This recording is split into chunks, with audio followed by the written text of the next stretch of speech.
नमस्कार बच्चों, मैं अमरीश कुमार सिंह। आज मैं आपको कक्षा 7वीं की पाठ्य पुस्तक बसंत भाग 2 पढ़ाने जा रहा हूँ। इसमें आज हम पढ़ेंगे पाठ 10 अपूर्व अनुभव। यह कहानी जापानी भाषा में लिखी गई है, जिसके लेखक तेत्सुको कुरियानागी हैं और जिनका अनुवाद किया है पूर्वा याज्ञिक कुशवाहा ने। यह कहानी इस प्रकार है, सारांश इस प्रकार है। इस कहानी को तेत्सुको कुरियानागी ने लिखा है। उन्होंने इस कहानी में बड़ी ही सरलता से बहुत बड़े मुद्दे के बारे में बात की है।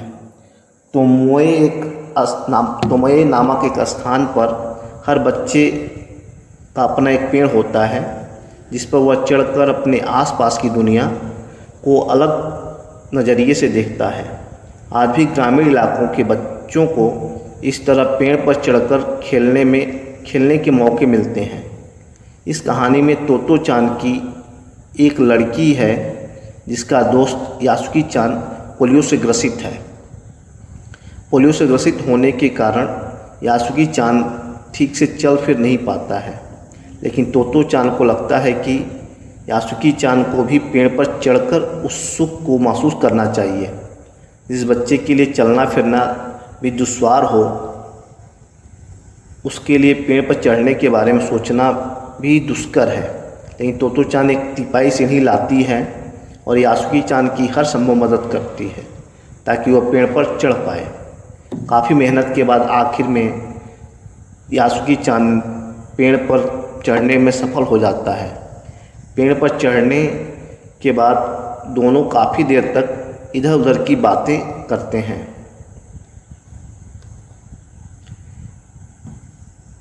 यह कहानी मूलतः जापानी भाषा में लिखा गया है, जिसमें तोमोए में पढ़ने वाले तोतो चान तथा यासुकी चान नामक 2 जापानी बच्चों के संघर्ष को दिखाया गया है।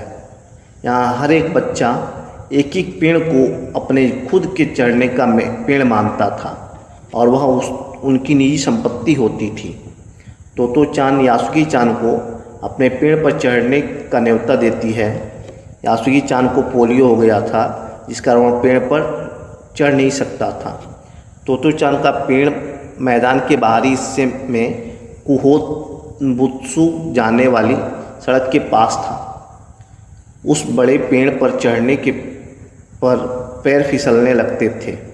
ठीक से चढ़ने पर ज़मीन से 6 फुट की ऊंचाई पर स्थित द्विशाखा तक पहुंचा जा सकता था।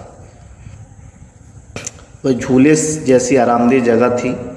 तोतो चान अक्सर खाने की छुट्टी के समय या स्कूल के बाद उस पर चढ़ी मिलती। वहाँ से वह दूर आकाश को या सड़क पर आने जाने वाले लोगों को देखती। तोतो चान यासुकी चान के साथ मिलकर उसे पेड़ पर चढ़ाने की योजना बनाती है। वे अपने घर में माता पिता को भी इस बारे में कुछ नहीं बताते।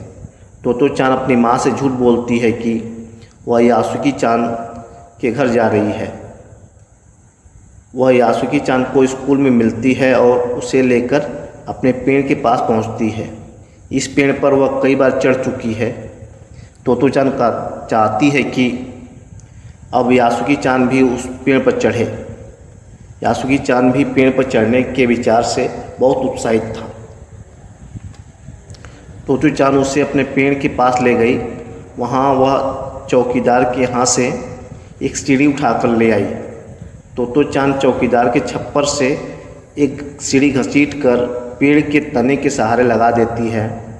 वह यासुकी चान को पेड़ पर चढ़ने की कोशिश करने के लिए कहती है। यासुकी चान बिना सहारे के एक सीढ़ी भी नहीं चढ़ पाता। वह निराश हो जाता है, परंतु तोतो चान हार नहीं मानती और फिर चौकीदार के छप्पर की ओर दौड़कर वहाँ से तिपाई सीढ़ी घसीट लाती है। पसीने से लथपथ तिपाई सीढ़ी को द्विशाखा तक लगा देती है। तोतो चान उसको एक एक सीढ़ी पर चढ़ाकर उसे पूरा सहारा दे रही थी। यासुकी चान भी पूरी शक्ति लगाकर पेड़ पर चढ़ने की कोशिश कर रहा था। आखिरकार वह पेड़ के पास तक पहुंच ही जाता है।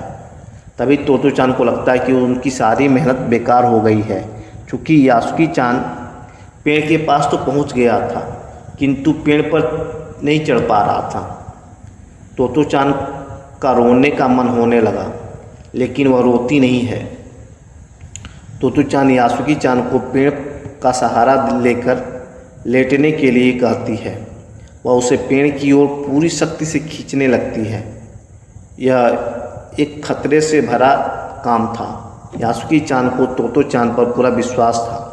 अंत में तोतो चान यासुकी चान को अपने पेड़ पर खींच कर लाने में सफल हो ही जाती है।